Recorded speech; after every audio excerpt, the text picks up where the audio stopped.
ពេលដែលយើងជិះទៅដល់ទីរួមខេត្តមានវាលស្មៅមួយដែលអ្នកដំណើរពេលច្រើនគាត់ចុះថតរូបនៅនឹង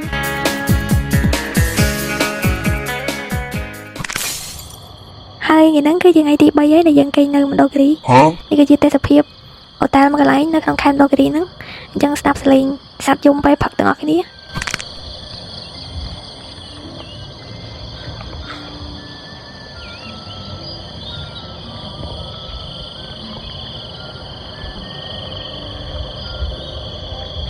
ហើយដែលយើងមើលឃើញគឺផ្លូវវែងកាត់កដាលវាលពណ៌បៃតងមើលទៅវាសាមញ្ញតែកន្លែងហ្នឹងឯងដែលតាក់ទាញឲ្យភ្ញៀវទេសចរគាត់ឈប់ចុះថតរូបលេងអញ្ចឹងណាឋានសួគ៌លោកីដែលបងនោះស្រីប្រាថ្នាយូរហើយ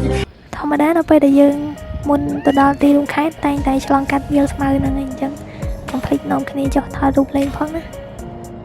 អញ្ចឹងរត់ trip នៅមណ្ឌលគិរីថ្ងៃទី3នេះនឹងចប់ថ្ងៃហ្នឹងហើយទៅវិញយើងនឹងចូលលេងរមណីយដ្ឋានអូរ៉ូមីសមួយផ្លេតមុននឹងទៅភ្នំពេញវិញអញ្ចឹងជួបគ្នាវីដេអូបន្តបាយបាយ